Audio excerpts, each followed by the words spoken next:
So what did we do the last time? Here is what we were talking about. We are trying to describe an event as seen by two observers. One will be called S, and here is the x-axis for S. Other is called S prime. S prime is sliding to the right at velocity u. Therefore, at a certain time, let me say S is me and S prime is you. When you pass me, I'm sitting at the origin of my coordinates, x equal to 0. You're at the origin of your moving coordinates, x prime equal to 0. And when we crossed each other, that time we set as 0 in our own clocks. We synchronize them. So that the event x equal to 0, x prime equal t equal to 0, also had coordinates x prime equal to 0, t prime equal to 0. When you and I crossed, we pushed our stopwatches, we synchronized our clocks, our origins coincided, and that's when it began.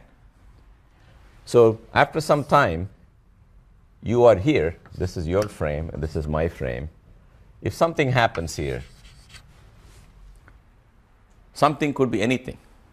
Event is, I hope you understand what an event is. That's not a relativistic notion. That's a very old notion. Something happens in some place, firecracker goes off. I ask you, when did it happen and where did it happen? And you're given the coordinates. So everything that happens is an event. You saw Elvis. I say, where did you see Elvis? At the supermarket. Okay. When did you see Elvis? I would also ask you what you were smoking, because this third question, that's not an extra coordinate, but in this case I would like. Well, I should tell you, beyond all the laughter, that's a serious issue. Why is that not a coordinate? Why not ask more and more questions and call them all coordinates? The reason the other things are not coordinates is very important. Why is time now suddenly a coordinate? Whereas you could have always asked 100 years ago, when did something happen? And the reason is that you will see in the new relativistic physics, x and t, according to one person, get mixed up into x prime and t prime of the other person. The fact that space and time coordinates can be combined to give the new space and time coordinates is why it's called a coordinate. I'll say more about it later. Now, by the way, I've posted some notes on this topic for those of you who want to have a second pass at it. I also don't know how much the textbook covers this topic, because I spend a lot of time on this topic, not in proportion to what's in the book. So you can look at those notes which are posted today. Before all the Einstein stuff, if something occurred here, you would say it's at a distance x prime from your origin. I will say it's at a distance x from my origin. This difference between our origins would be ut. Therefore, before Einstein, I would say x prime is x minus ut. And you would say x should be what you think is a coordinate plus ut. This is just going back and forth from you to me. And you can already notice that to go back and forth from you to me, we just change the sign of the velocity. Because I'm going to the right, then you're going to the left. That's why the formulas have sine of u reversed. What is the big change after Einstein? First is, I admit the possibility that maybe you will think the time elapsed since we synchronized our clocks is not necessarily the same. I leave that option open, that t and t prime are not the same. Second thing I do is, I have already explained to you that the velocity of light coming out the same for different people is very counterintuitive. Because if you're going to the right, I expect you to get a smaller speed, and you have to get the same answer. So we know that it's because we don't agree anymore on clocks and meter sticks being the same. So in particular, you will say, I don't buy your prediction that I expect to get the answer to be x minus ut. I'm going to put a fudge factor, gamma, which depends on the velocity between you and me, because your lengths are not my lengths. And likewise, I will tell you, I don't agree with your expectation that I should get x prime plus ut prime. I don't believe your lengths are really my lengths, but I'm going to put the same fudge factor, gamma. This is a very interesting result. If I think your meter sticks are short, so that I want to blow up the answer by some amount, you're allowed to say the same about me. It's one of the big paradoxes in relativity that we can accuse each other of using meter sticks which are short, and we'll go into a little bit about how that's even possible. But the postulates tell us that if my fudge factor is gamma, yours should also be the same gamma. So gamma is what we don't know. So I showed you a trick to find gamma. I said, let's imagine that this event here, which could have been a firecracker, is triggered by a light pulse that was emitted when you and I met here.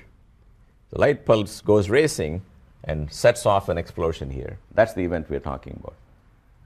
That's not a generic event. It's a particular event in which x has to be c times t, because that's the equation for a light pulse according to me. Light goes at the velocity of c.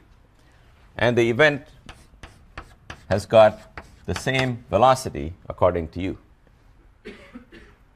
This event here should be connected by a light pulse, therefore x over t is c, and x prime over t prime is the same c. Then I said, take these two equations, multiply the left-hand side by the left-hand side, right-hand by the right-hand side, put in these numbers, and extract gamma, and I will not repeat that part, and gamma was this. Once you've got this, you can take this gamma and put it back here. Let's see what we get. So I'm going to put what we get here into this board. You guys got all of that? Okay, so I'm going to put it back here because this is just background from last lecture. What we have then is x prime is x minus ut divided by this famous square root. And if you go and solve for t prime in the other equation, it's a simple algebraic manipulation, so I don't want to waste my time doing that. You will find t prime is equal to t minus ux over c squared divided by the same square root. These are priceless. This is really all of relativity, all the funny stuff you hear about, E equals mc squared, funny clocks, the twin paradox, everything comes from these equations. And you people should be very pleased that within, 6 weeks of starting Physics 200, you have all the things you need to understand these equations, to understand where they came from. That's also a remarkable thing about relativity. A lot of the modern things in physics require a lot of mathematics. In fact, if you want to take a beam and you want to load it with weight and you want to see the stresses and strains, the math involved there is 1,000 times more difficult than this one. And yet the mathematics of relativity is very, very simple and accessible to all of you. And there is nothing that I know that you don't know as far as how to get these equations. This is what you do. Everything follows from taking these equations and analyzing them, extracting the consequences. And that's really more an issue of courage than just intelligence, because once you got these equations, you will have to take them wherever you'll have to follow them where they take you. That's what we're going to do. The rest of the whole remaining lectures are all about getting information from this equation. Now, some of you are not used to writing equations. I've noticed when you see something like this, it's not clear what is being stated. So let me remind you one more time. U is a fixed number. That's your speed relative to mine. I see something happening. I give it a pair of numbers, xt. You give the same event another pair of numbers, x prime, t prime, and this is how they are related. So I gave you an analogy, but let me repeat the analogy. If you're now talking about the xy plane rather than the xt plane, that dot is not an event. That dot is a coordinate of a point, maybe where something is sitting. I give to it a pair of numbers x and y. Now you have a different coordinate system rotated relative to mine by some angle theta.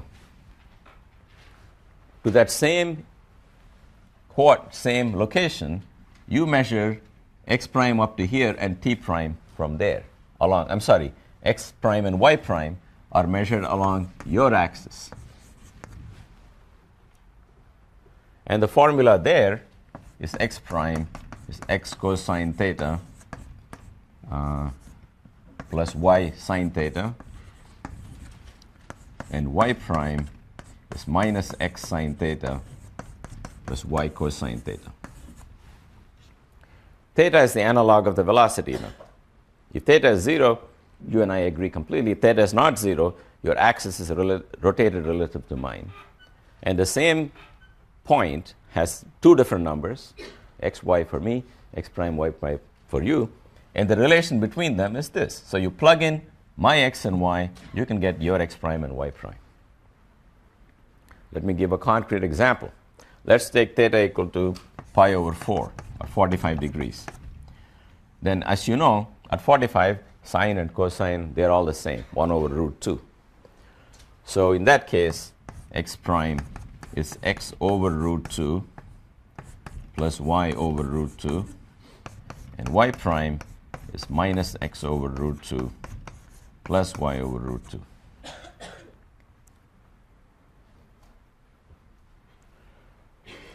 That's a special case when theta is 45 degrees. So for every angle, cos and sine will reduce to usual simple numbers, that happen to be square root of 2 here. Then it tells you my x and y are related to your x prime and y prime in this manner, and you can test it. For example, take a point with coordinates 1, 1. xy is 1, 1. If xy is 1, 1, and my axis is related to yours by 45 degrees, 1, 1 lies right there. So what I expect is your y prime, there is no y prime, and the coordinate should be entirely x prime if I put in 1, 1. And indeed, you find if I put x equal to 1, y prime becomes 0. And how about x prime? It becomes 1 plus 1 over root 2. That means root 2 over root 2, which is square root of 2. And square root of 2, of course, would be the length you measure this way, because the length of the vector is square root of 2, and the vector is entirely along the x direction, so the length you will get for this coordinate will be root 2. So come back to these equations. They are the same thing. If you want, I can write x prime as x divided by this number minus u divided by this number times t. So you can think of 1 over this number here as the analog of cos theta, and u over this number as the analog of sine. So it's just that instead of cos and sine all being upstairs, some of the numbers are down, some of the numbers are up. But for a given u, these are all some numbers, constant depending on u. And x prime is a linear combination of x and t. And t prime is some other linear combination of x and t. But I should warn you that it is not an ordinary rotation. In other words, you cannot treat this as a cosine and that as a sine. They are not cosine and sine of anything. Because if they were, this square plus that square should add up to 1, and they won't. So don't even try that. This is not an ordinary rotation, but it is still what you can call a linear transformation. Linear transformation means the new numbers are related to the first powers of the old numbers. They are linear. They don't involve t squared and x squared. Okay, so that is the content of the Lorentz transformation. Everybody should understand what they do. They're a way of going back and forth. Now, you can go backwards. You can say, well, how do I write x in terms of x prime and t prime? There are two options open to you. One is, these are simultaneous equations. You got to find a way to solve for x and t in terms of x prime and t prime, and all these funny functions involving u. So treat them all as constants and juggle them around, multiply by this, divide by that.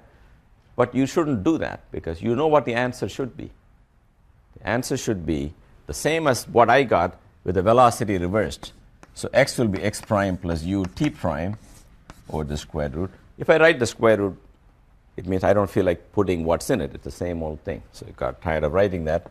T prime will be t plus ux over c squared divided by square root. So one should be able to go back and forth. Just like in this formula, if you like, I gave it to you as an example long back as a homework problem. You can write a new formula that says x is equal to x prime cosine theta minus y sine theta, and y prime is equal to something. I mean, y is equal to something, something. And the way to get that is to either solve the equations or realize that if I go from me to you by a theta, I go from you to me by minus theta. And all you have to do is change sine theta to minus sine theta and leave the cosine theta alone. Similarly here, you change the sign of the velocity u to get the reverse transformations. Okay, so that is the Lorentz transformation. Now we're going to start milking the transformation. Everything is going to be applying it to understand various things. The first step in getting the mileage out of the Lorentz transformation is to take a pair of events. I urge you, whenever you get a problem in relativity, to think in terms of events, and quite often think in terms of pair of events, two events. So event one is, let me give concrete events. And most of the relativistic examples involve some degree of violence. And so this one involves a gun. So I will take this gun. So I'm not going to point at any of you guys. I fire the gun. That's event one. Then bullet hits the wall. That's event two. You can take two events connected by a bullet leaving me and hitting the wall. Or you can take two events not connected to anything. Okay? You can take two unrelated events. But it doesn't matter. We're going to call them event one and event two. So event one will have coordinates x1, t1, right? And according to you, x1 prime, t1 prime. So write a Lorentz transformation that first relates x1 prime is x1 minus u t1 over the square root. Then right here, t1 prime is t1 minus u x1 over c squared divided by the square root. Similarly, take the second event and write the law for that. Well, it's the same thing with the new numbers in it. So t2 prime is equal to t2 minus u x2 over c squared divided by square root. Now take the difference of 2 minus 1. You can take 1 minus 2, but it's very common to define the difference to be 2 minus 1. And call it delta x2 prime. Delta x2 prime is identical to, delta x prime is x2 prime minus x1 prime. All the deltas will be defined to be second minus the first. I'm telling you to take x1 prime subtracted from x2 prime on the left-hand side and call it delta of x prime. Delta of x prime is the difference in the spatial coordinates of the two events according to you. If you come to the right-hand side, now this is something you guys should be able to do in your head. I want to subtract that from that. They share the same denominator. So let me put the denominator there.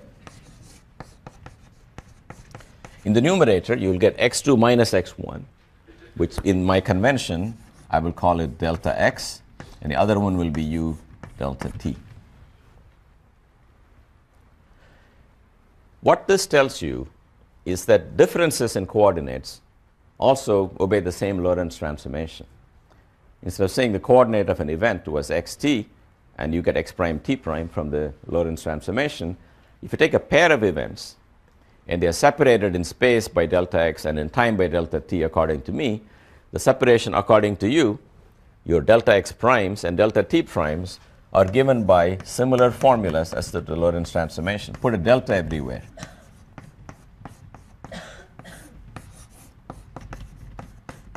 This just came from taking the difference of two equations applied to the two separate events. All right. You can also do this backwards if you like. If you want the differences that I get in terms of yours and yours in terms of mine, you have to reverse the sign of u. So I won't do that again. Yep. Where you have t prime under the, yeah, shouldn't that be t equals t prime?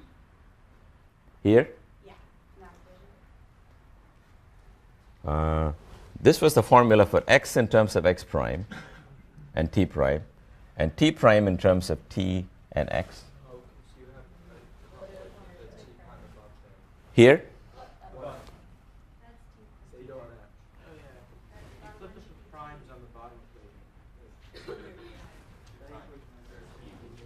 Okay, I got to give some numbers. This is A. This is B. This is C. Where is the problem? One of you. A and C2. A. To the right of C. Oh. You wrote 2 times. Oh, yes. Of course. Yes. Thank you. Okay, now public apology is forthcoming. You want me to do this? Yes? Thank you very much. Okay. Do not hesitate to do this. Okay? In fact, when I said, I don't know any more than you do about this, it looks like I know less than you do about this. So the fact that I know this doesn't mean I'm going to get it right. So all of you screwed up in the midterm, remember there is hope for you. Maybe you won't do well as students, but you can become a professor here. Because apparently, it's all right for us to get things wrong. That's correct. Very good. Okay, so if you're following me that well, I'm very happy now to know you must be following what I'm saying here. So now, let us, everything, now I keep telling you, I'm building it up in a big way, but everything really is going to come from this version of the Lorentz transformation for differences. Look, suppose you were smart enough, like Einstein, and you did use these equations for gamma. What do you do next? You write them down. You can publish them and say, according to me, this is the rule for transformation. But you cannot stop now. You have to say, what are the implications of my equations? Because these equations are dramatic variations of Newtonian laws. For example, let's just do one thing. 2 events are separated by 10 meters according to me. Delta x prime, if delta x is 10 meters, delta x prime is not 10 meters. It's 10 minus something divided by something. So the distance between 2 events is changing. That's not supposed to happen just because you get into a train. Right? If I hold my hands and say, I caught a fish that big, that distance should be same for me in the train, or if you look at me bragging in the train from outside the train, you should find the same distance. We're saying it's not true. Likewise, if I say 2 events took place, I came to Yale on a certain day, I got a degree 4 years later, that's supposed to be true for anybody. But that's also not true. If delta t is 4 years, delta x is whatever you like. Maybe you never left New Haven, so delta x is 0. That's 4 years, that's not 4 years. These are all drastic consequences, and we're going to explore the consequences. The first thing I'm going to do is to make sure that the velocity transformations from one frame to other obey the requirements we set on them. So here's what I'm going to do. Event 1, I fire the gun. Okay, let me just call it event 1, I fire the gun. Event 2, a bullet hits the wall.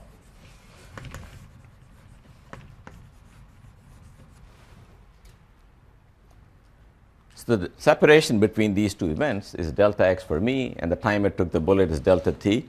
You can also see the bullet from your train, and you think the distance between me and the wall is something, and the time between the firing and hitting the wall is something else. Then what's the velocity of the bullet according to you and me? V is velocity of bullet for me would be delta x over delta t. Okay, now I should be a little more careful with my notation. Usually deltas are used for infinitesimal numbers. Especially when you're going to define a velocity, velocity is the limit of these guys going to 0. But it's a property of Lorentz transformation that at this level, when I say differences in time and differences in space, they are not necessarily small. Nowhere was I assuming that the difference in x was small or difference in t is small. They could be even separated by 5 light years. You can still use them. So at this stage, don't think delta x has to be infinitesimal. It is simply a shorthand for difference. If I had all the time in the world, I would write everything as x2 minus x1. But I'm using delta as a shorthand. But when I'm going to find the velocity of a bullet, which could even be the instantaneous velocity, then here I do want to take the limit in which they go to 0, so it becomes dx dt. So from now on, for this purpose of velocity calculation, you should take them to be infinitesimal and approaching 0. But not in general. These equations are valid for arbitrarily big intervals in time and space. Now, W, let it be the velocity for you. That is, I am S and you are S prime. W is delta x prime over delta t prime with suitable limits. Well, from these transformational laws, you can get them. Because here is delta x prime, and here is delta t prime. Let me divide this by this on the left-hand side to get W. When I write delta x prime over delta t prime, you guys take the limits of everything going to 0. I don't feel like writing that. In fact, it's true even without the limit, but let's apply it in the end to instantaneous velocity. Then what happens on the right-hand side? Here is what delta x prime is equal to. Can you do this in your head? It is delta x minus u delta t.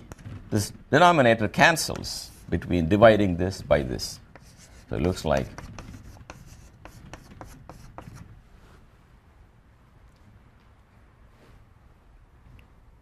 I just divided this guy by this guy, because that's when you divide the left-hand side by the left-hand side, you have to divide the right-hand side by the right-hand side. Now you should have an idea of what I'm planning to do. What do we do next to this expression here?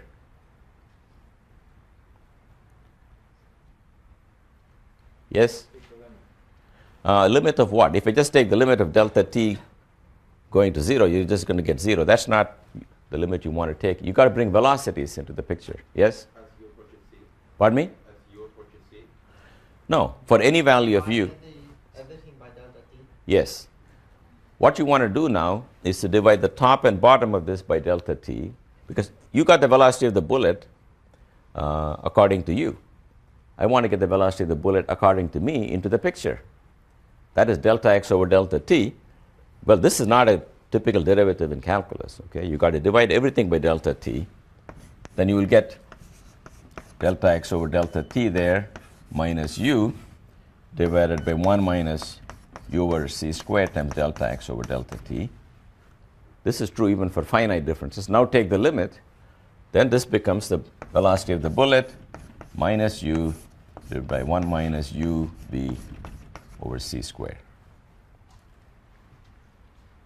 So you got to draw a box around this guy. This is another great formula.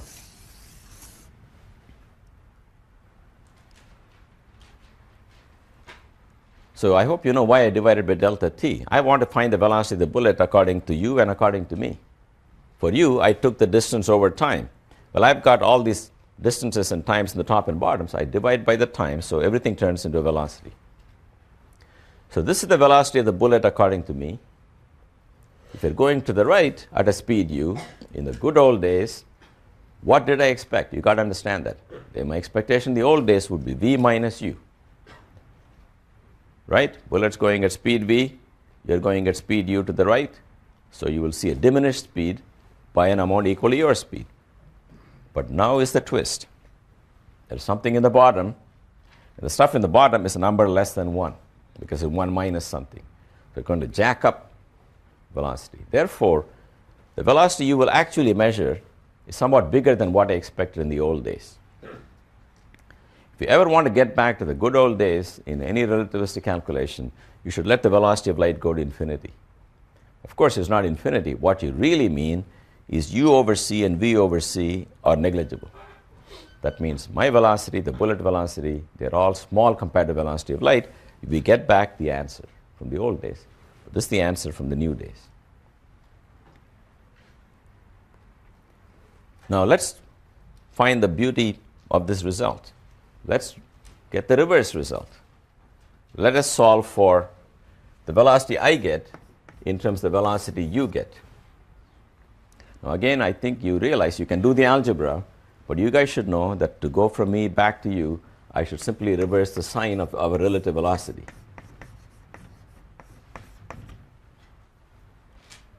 This is the backwards result. In other words, you're in a train, and you fire a bullet towards the front of the train. What speed do I attribute to the bullet from the ground? Well, I add the bullet speed to the train speed. That's what the numerator is. The denominator says the answer is somewhat less than that, by this number. Yes? The denominator, would it still be uv over c squared, or would it become uw? Thank you very much. Yeah. I mean, that's absolutely correct. What I really need to do is quite correct. It's not simply to change u to minus u, but to change the velocities that you were seeing and put them in the place of velocities that I was seeing. That's correct. This is what you want to get. Now, let's look at the strength of this result. If someone tells you, according to relativity, nothing can go faster than the speed of light, you can try to beat the system as follows. You can come to me and say, can there be a gun whose bullets go at 3/4 the velocity of light? And I will say, yes. And you'll say, how about a train that goes at 3/4 the velocity of light? And I'll say, that seems to be allowed. Then you can say, well, let me get into this train at 3/4 the velocity of light and fire a bullet at 3/4 the velocity. Then from the ground, it should appear to be going at 1.5 times the velocity of light. Well, that's the naive expectation. But if you do it now, let's put w equal to 3/4 c and u equal to 3/4 c. The old answer is disaster. It says 1.5 c. But the correct answer is that plus 3/4 squared.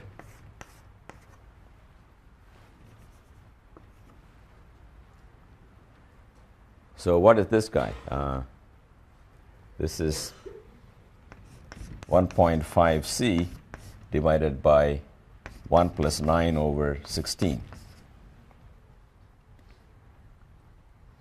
If you multiply everything by 16, on the top you'll get 24, the bottom you'll get 25c. You see, you can jack up the velocity as seen by the ground, but it'll never be 1.5. It'll still be less than the velocity of light.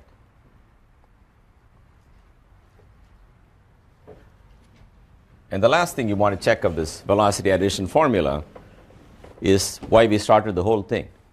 In other words, suppose I see a pulse of light. Let's go back now to this formula. W is v minus u over 1 minus uv over c squared. Rather than applying it to a bullet or whatnot, let's apply it to the light pulse itself. So I saw a light pulse. So I say the object I saw, which is what V stands for, had a value c. And this is the pre-Einstein expectation. W should be c minus u because the pulse will appear to travel slower to a person moving in the same direction as the pulse. But our new formula says it is really that times u times c over c squared. So let's cancel 1 power of c, multiply top and bottom by c, and you will find it as c. So the velocity of light will always come out to be the same. That was built into the formulas, but it's a good thing to test. So what you find is velocities don't add in the simple way. If they did, you are in trouble. You cannot get an upper limit if they added in the simple way, because you can put a rocket inside another rocket and add up all the speeds, and even though each one is less than c, the total could be whatever you like. But they don't add that way. They add this way so that the answer is either bigger than what you think if v and u are opposite, or smaller than what you think if the velocities in the top are of the same sign. No matter what you do, the answer will always be less than c. Okay, so that is the first conclusion from this. Second conclusion, which is again very staggering, is that simultaneity is a relative concept. In other words, if two events occur at the same time for me, they don't occur at the same time for you. That's very surprising. For example, if you have twins born, twins cannot be born in New York and Los Angeles. So I got to take two kids of different motherhood, just happen to be born at the same time. When I say time, we're not talking about trivial 3-hour time difference between Los Angeles and New York. That's an artificial thing. In the Einstein world, you imagine we all have clocks that read the same time. So by that measure, two kids are born at the same time. But if you watch that from a moving train or moving rocket, you will disagree on that. You will in fact say they are not simultaneous. How does that come? Well, it just comes from going to this formula. Delta t prime is delta t minus u delta x over c squared divided by this number. And all I'm telling you is, even though delta t is 0, delta t prime is not 0. Another shock. Simultaneity is not absolute. We used to think it's absolute. In other words, two events occurring in Los Angeles and New York, they can be arranged to be simultaneous for me, living on the planet, let's say, but if you go in a rocket, I expect you to agree they were simultaneous. I mean, how can it be different? Two things are happening right now at different places. It's got to be right now for you. But it's not. It just comes from that formula. Once again, if the velocity of light is made much bigger than everything in the problem, simply just set it to infinity, you will find delta t prime is delta t. That goes back to Galilean times, or the old pre-Einstein times. That's why in relativity, space and time form a new space-time, and time is called the fourth component, because if c goes to infinity, delta prime is always delta t, and t prime is always t. That coordinate never mixes with anything else. It doesn't deserve to be called a coordinate. Whereas the x and y coordinates, they mix into each other when you do rotations. After Einstein, the space and time coordinates mix with each other to give you new space and time coordinates under Lorentz transformations, which means when seen in a moving frame. That's why time is now elevated to another dimension, because it transforms very much the way x and y did. The details of the transformation are different. You have sines and cosines replaced by u and u over the square root, but it's still mathematically the way components of vectors will transform. Okay, so simultaneity is relative. So you have to ask yourself, how did that happen? So here is a famous example that is given in all the books. Maybe it was given by Einstein, I'm not sure. So here is a train. Let's say the train is at rest and you're standing in the middle, and you want to arrange for two events to be simultaneous. Oh, by the way, there is one catch. If the two events occurred at the same time and the same place, delta x is 0, delta t is 0, then the transformation will tell you delta x prime is 0 and delta t prime is 0. Because two events occurring at the same time at the same place means, for example, my two hands came and clapped. The two hands were at the same time at the same place. If someone said, well, they were not at the same place at the same time, it means I did not clap. Or two cars collide. So if two things occur at the same time at the same place, something happened that they met in space-time. You cannot find another observer who says they did not meet in space-time, or they will say the two cars did not collide. So relativity, even after relativity, it is true that two events at the same time and same place occur at same time and same place for all people. Same time alone is not enough, and same place alone is not enough. You see that? If two cars came and they collided, they were at the same time at the same place. If the cars were at the same time, here and there, that's no accident. If they were at the same place, because this car went and 2 minutes later that car went to the same place, nothing happens. Right? That's why you say this poor guy was in the wrong place at the wrong time. You don't say this guy was at the wrong place. What does that mean? You can go to the Battle of Gettysburg site and stand now, nothing happens to you because it's the same place, but it's the wrong time. Okay? We all realize same place, same time is a congruence in space-time. And even after Einstein, you cannot say something did not happen. Okay? We'll leave that to the politician. These did happen. These did happen, and the equations have the property. But I'm considering events separated in space, but at the same time. So you're in the train. Your job is to make two things happen at the same time. And here's what you do. You send a beam of light that splits into a, here's a blown up picture. Beam of light comes and splits like that and goes to the back and front of the train. You're in the middle of the train, and you know that events will be simultaneous for you. The pulse travels on either side and hits the two things at the two ends, sets off two explosions, and you have done the best you can to have simultaneous events. Okay, now I see you from the ground. So all this is happening in the moving train. And you have every right to say you're not moving. But to me, relative to me, you're moving. That's a fact. And I look at how well you did with this. So you sent off these two light pulses. Then what happened? This wall of the train is moving away from the light pulse. This wall of the train, the rear end, is rushing to meet the light pulse. Now, the velocity of light is the same for everybody, so I can think in terms of what happens. If one wall is rushing to meet the light pulse and one wall is running away from the light pulse, I know very clearly the firecracker in the back of the train will go off first and in the front of the train will go off later. That means the delta t will not be 0. In fact, you can see delta t will be negative because the event with the greater x coordinate occurs later. And that's also an agreement with the formula. If delta t is 0, delta x prime will be some negative number. Now, why do we bring in the light pulse? We bring in the light pulse because we can tell that they will not be simultaneous, because about the light we know this. Its velocity is same for everybody.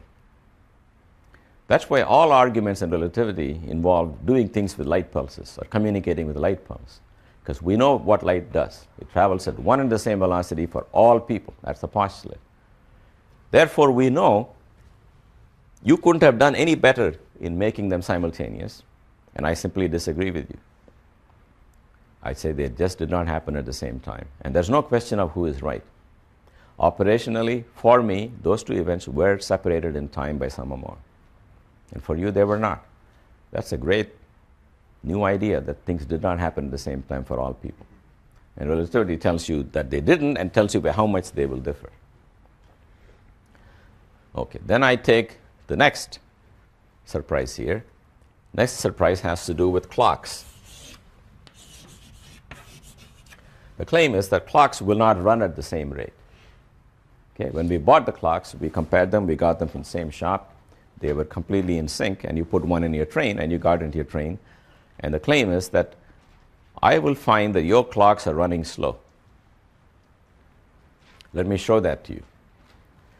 Again, if you want to do anything in relativity, at least learn this one thing. Go back to Lorentz transformation and think in terms of events. Then it's just going to come out of the wash. If you try something original on your own, you people do all kinds of stuff. I've seen you going into cyclical, circular arguments from which you cannot even come out till somebody rescues you.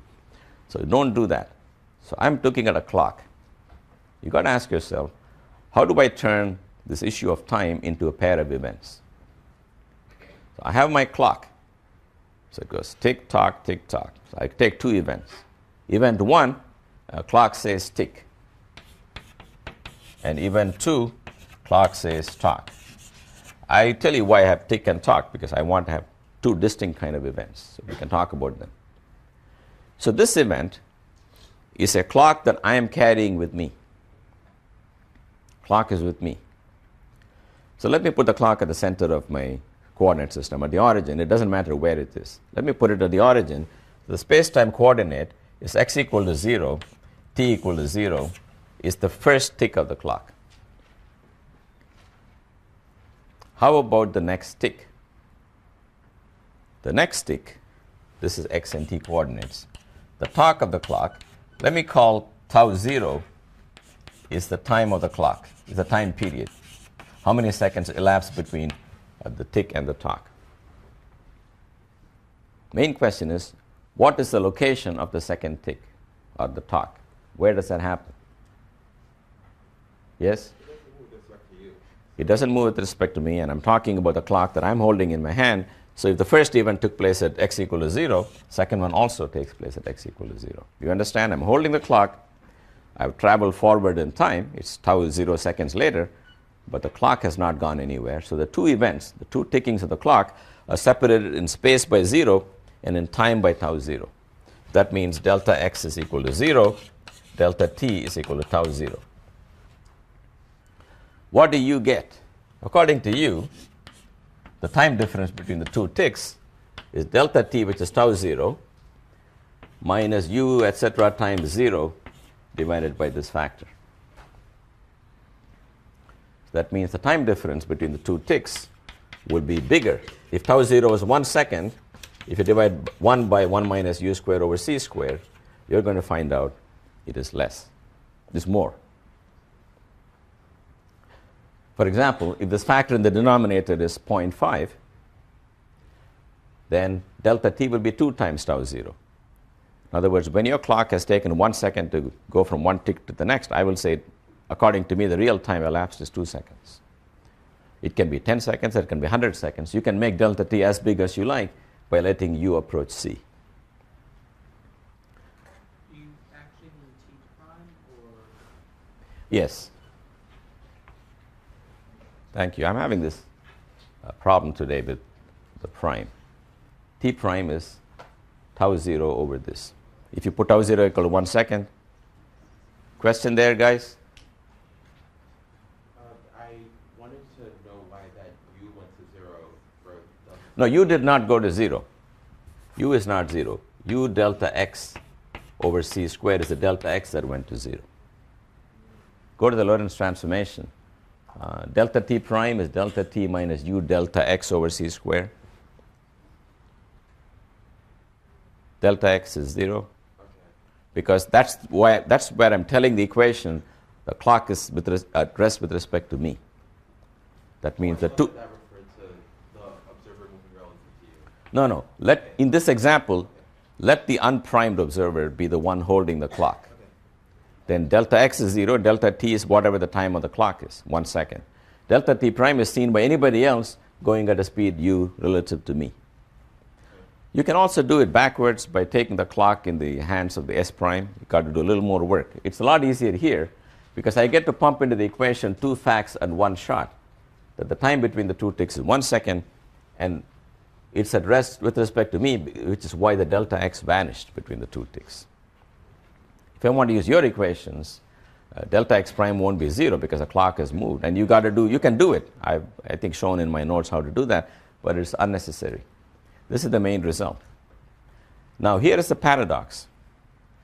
You can go back to the backwards equations. Let's do this informally, okay? Let's not write it again. It will look like this. Right? We know that. Let's take a clock. You are carrying, which ticks off 1 second. So between the tick and the next tick, the time difference is 1 second. Space difference is 0. I'll find delta t is 1 over the square root. So I will say your clock is slow. You will say my clock is slow. How is that possible? How can it be that we accuse each other of having, yes? Because the person in the train can just equally say that the other observer is moving with. Oh, you're absolutely right. The predictions are in agreement with that principle. But I ask you to think about the conflict you have. Yes? There's an analogy with visual perspective in that two people who are far away from each other view each other as being. Oh, that's smaller very than good. they would be when they're close up, and that doesn't bring into any. No, that is correct. Let me repeat what he said. He said if there are two people, when they're right next to each other, they're at the same height. And they move apart, and each person looks at the other person and finds the person diminished in size because of the distance. And each person can tell the other person, you look small from where I am. In fact, even more paradoxical is how in this world, two people can simultaneously look down on each other. You figure that out, right? There are two people who simultaneously have higher opinion of themselves or the other person, and at the same thing, they look down on each other. I have not found out how many space dimensions I should embed these people to make that possible. But this is certainly correct, that spatial resolution does give the impression. So here is the answer that's usually given to explain this to you. If I take a real clock like this watch here, and I ask you, why does it look slow to you when I'm moving relative to you? It's difficult because it's got, electronics and stuff, and I still don't know how to set the clock on my VCR. I'm not going to figure that out. So for all of us guys who are challenged, there is a clock that's particularly simple. And the clock works like this. It has got two mirrors and a light pulse just goes up and down between the mirrors, and every time it completes a round trip, it sets off some detector and it goes click. Now this is very important to mention that this is my x coordinate and that's the y coordinate, and I did not show you here. There are logical arguments on why, if you and I are moving along x, our y coordinates, if they agree in the beginning, continue to agree. That's because if you say something is 2 meters tall and they pass each other, you cannot have a disagreement on the fact that heights are the same. Whereas in the linear dimension, there is room for discussion. In the transverse dimension, there isn't. So anyway, I have this clock that goes up and down. Light pulse goes up and down. It goes a certain distance L in the vertical direction, and 2L over C is the time period of my clock. That's the time for a round trip. You look at my clock, and what do you think is happening? Remember, you are moving to the right relative to me. So according to you, my clock is moving to the left, and it looks like this.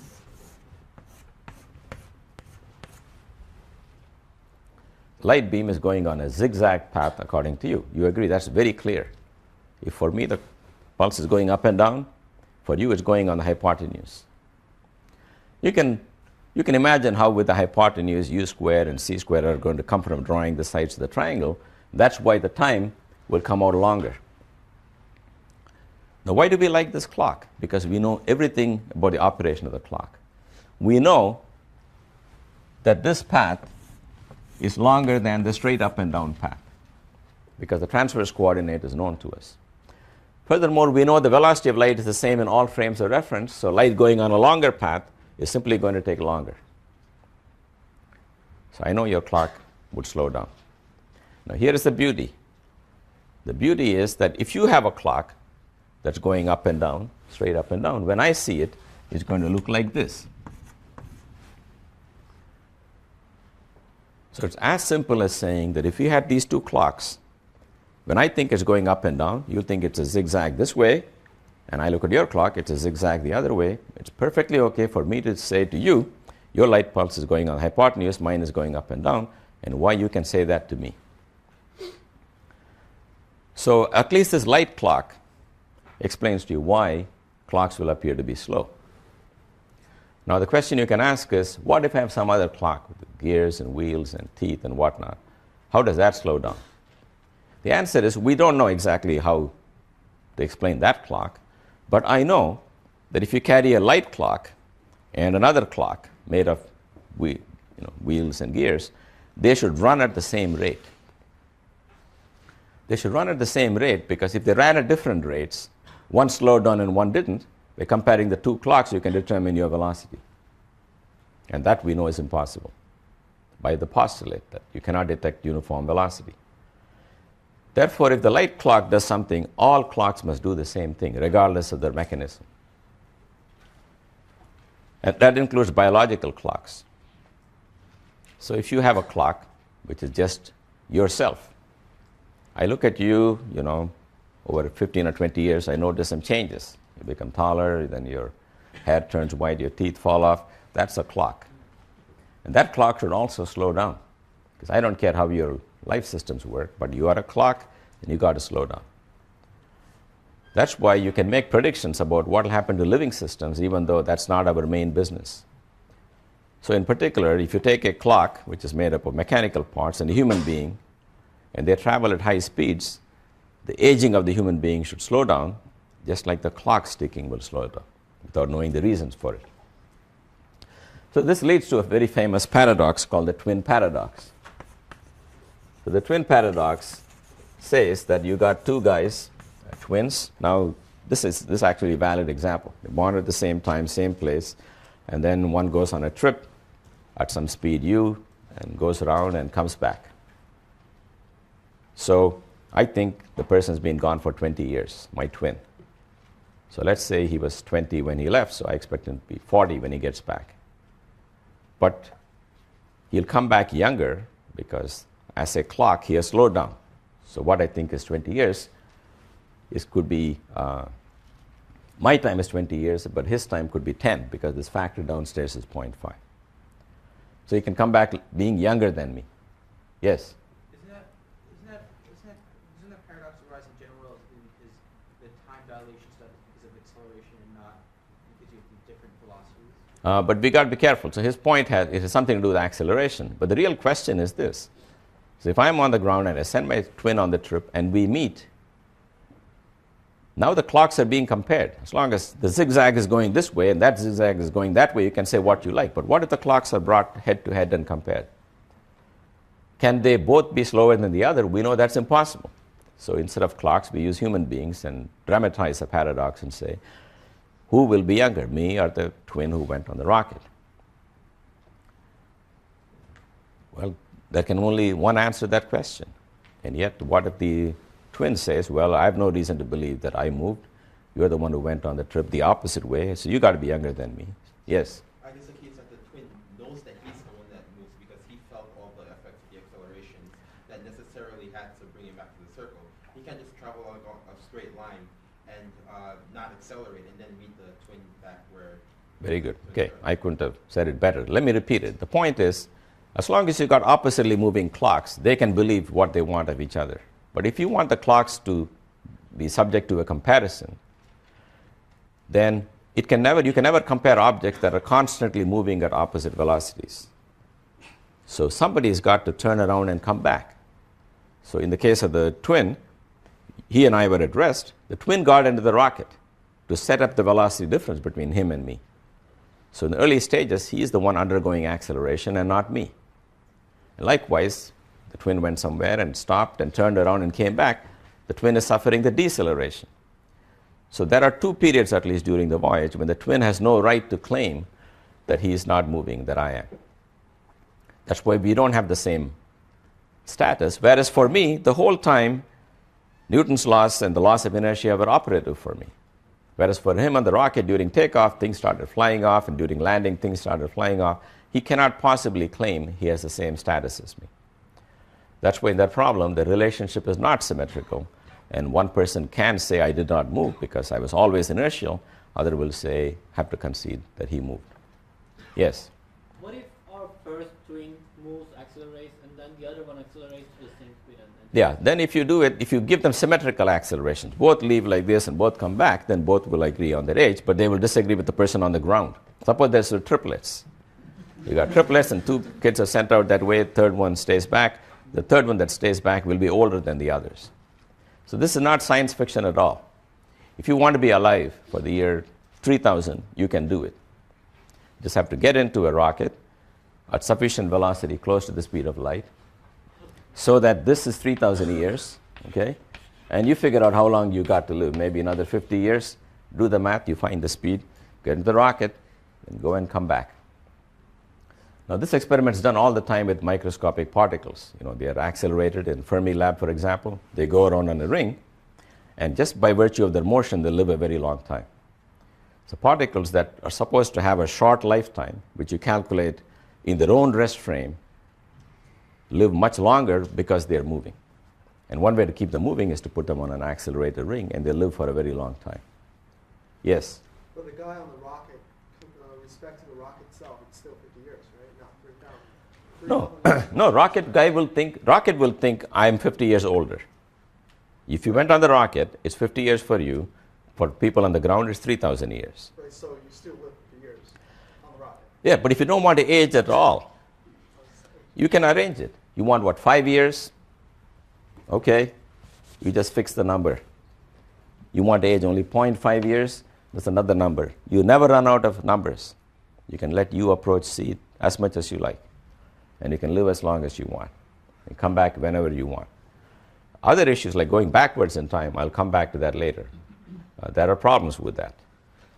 We'll come to that. But you can stop time as far as we know, and we see it all the time. Muons are produced in the upper atmosphere. Their lifetime is something 10 to the minus 6 seconds or whatever. Even if they travel the speed of light, c times that time is not long enough to cross the atmosphere, but they make it here. How do they make it? They make it because their lifetime is computed in their frame of reference. They still think they lived only their lifetime, but I think they lived a much longer time. That's how they made it to the Earth. But how about from their point of view? They only lived a short time, and how did they go the 100 kilometers? That's the next thing I'm going to tell you. According to them, the atmosphere is not 100 kilometers, but maybe 8 kilometers long. And that's the last point, which has to do with the length contraction. So length contraction says, by the way, so the thing to remember about time dilatation is every clock runs the fastest in its own rest frame. In any other frame of reference in which the clock has any velocity, it will appear to be slower than the advertised time period of that clock. Okay, last thing I want to do is length contraction. Length contraction says, if you have a meter stick, and you and I bought them from the same store, once you're in this plane, or in this rocket, I will claim your meter sticks are actually shorter than a meter. In fact, the shortening factor is this.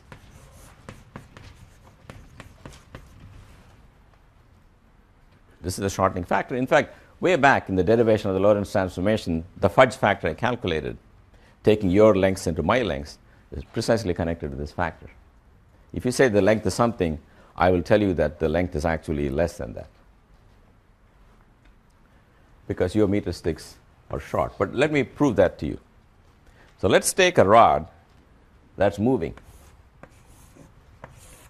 It's moving at a speed u. You're carrying the rod. And I want to find its length. What should I do? That's the question. Okay? So rod is moving at speed u. I want to find its length. So delta x prime is delta x minus u delta t over the square root. I'm going to make a pair of events to find the length of the rod. Event 1, remember this rod is zooming past me. Event 1 is when this front end of the rod hits a certain marking on the meter, on my graduated x-axis. And event 2 is when the back end of the train hits my origin. And the distance between those two is the length of the rod, provided one condition. How do you find the length of a moving rod? You find this end and that end at the same time. Otherwise, you will screw up, right? If you find this end now, go on a lunch break and come back when the rod is over there and say that's the rear end of the rod. You get that to be the length. That's not how you find the length of a moving object. You find the length by measuring the coordinates of the two ends at the same time. Consequently, the same time means delta t must be 0. Delta x is the length according to you. According to the person going with the rod, the two events, since they take place at the two ends of the rod, are separated by the length of the rod, because the rod, according to you, is not going anywhere. Suppose you have a rod. It's not moving relative to you. Something happens at one end, something happens at the other end. What's the spatial distance between them?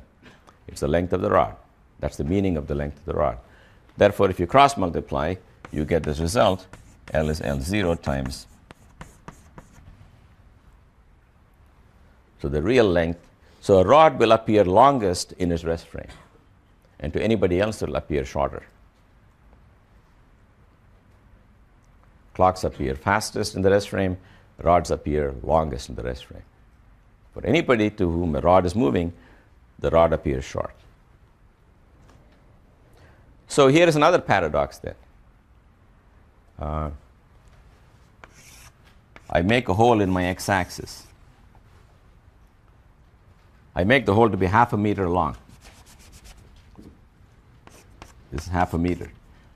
You and I bought a meter stick, but you're moving at a velocity where this number has become half. U over c is 1 over root 2, so u squared over c squared is whatever. Look, it's whatever it takes to make this factor half. So I expect your meter stick to have shrunk to half its length. So I make a hole on the table, half a meter long, the rod goes by, I think it will fall into the hole. That's my expectation. You come and say, my meter stick is a meter stick. The hole that you dug, that you think is half a meter long, actually quarter meter long.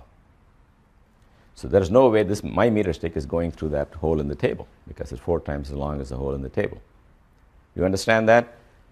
Normally, you make a meter stick, you put it on top of a hole of the same length, it'll fall down.